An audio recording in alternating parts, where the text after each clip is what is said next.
and welcome to the Transfer Tea with me, Melissa Reddy, where we sip into all the big transfer talking points with the people in the know who are at the heartbeat of covering the stories. Today I've got Adam McCullough and Laurie Whitwell, who are in and amongst the crux of Manchester United. And then there's only one place for us to start, and that is with Marcus Rashford, whose future looks like it's away from the club. That side tells me a lot.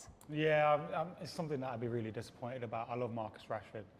I've been a big fan of him during his time at Manchester United.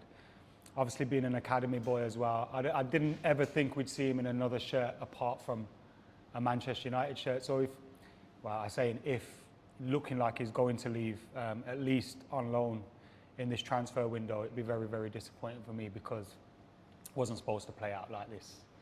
27 years old, best years of his career coming up, and it looks like it's going to be away from United. That one will sting a little bit. So sad from Adam's perspective, Laurie, from your own? Yeah, definitely sad. I mean, you look at what he's achieved already. I think he's 13th in the all-time scorers chart for United, which at 27 is pretty remarkable. I know he's been at the club for a long time, but I think to have that kind of record speaks for itself, speaks to the quality that he's got.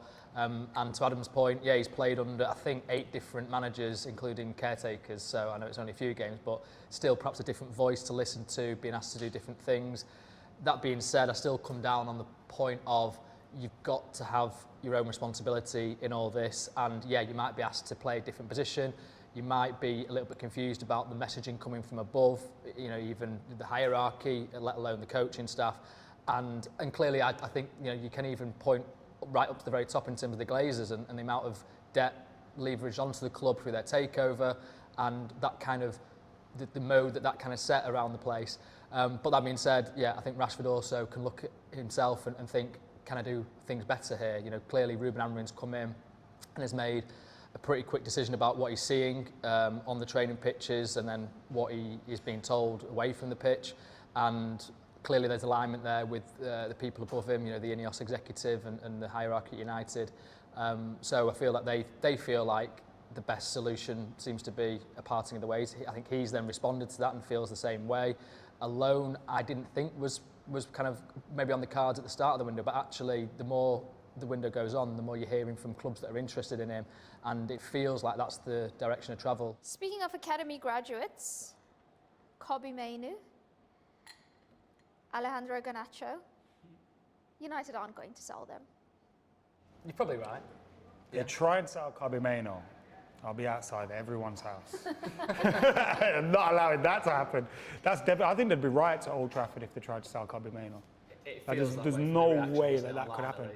I don't know, you guys obviously know a little bit more than me, but it feels like something where the club are maybe trying to get into a position where we're not just going to be giving out contracts. So if you want to be here, kind of A, have to earn your contract, and B, like, try and fight for your position to be here. If we kind of say we'll sell anybody and anyone can get it and anyone can get sold, then, you know, we'll start to see players maybe kind of forcing our hand and trying to fight to stay at the club. That's why it kind of felt to me like, again, changing that culture by just saying, we'll sell anyone. The narrative now is Kobbie's not untouchable. So there's a conflict, I think, of what United are trying to do. It could be a message to agents though as well, right?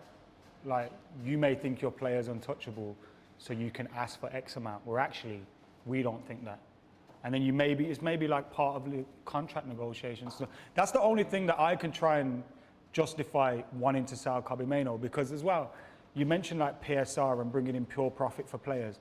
You sell Mainoo, try and replace him now. Yeah. How much money is that going to take? Because you're going to have to give out a big contract and you're going to have to give out a big transfer fee. In that equation. Like, you're not going to be able to replace him with someone as good as him. And they've made inquiries over Randal, Kolo, Muani, who we'll all remember from the summer of 2023. He was on their shortlist, along with Rasmus Højlund, who they eventually got. So they've got all their due diligence and stuff done on him. If they, as they are, returning for him, does that show a bit of an error in not going harder for him initially in the summer of 2023? Or it purely is just opportunistic given he's out of favour at PSG? Centre forward, they were crying out for a centre forward.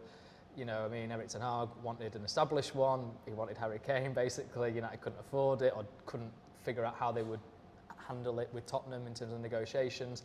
So he comes down to Rasmus Højlund, who, you know, Atalanta are, that's their place, that they happily will sell players for a good price. It ended up being a lot bigger price than I think people originally anticipated. Kolo Muani was like €100 million Frankfurt were demanding. So there was always a disparity between those two, and ultimately United went for the player that was, you know, more cost effective, more, I suppose, suited what Eric Ten Hag wanted. But yeah, I think now, I don't, if it's a short-term loan and it's to counter the fact if Rashford goes, but here you've got a player that, you know, ideally wants to be at United and can have more synergy with the manager, then I think that's a fine temporary solution.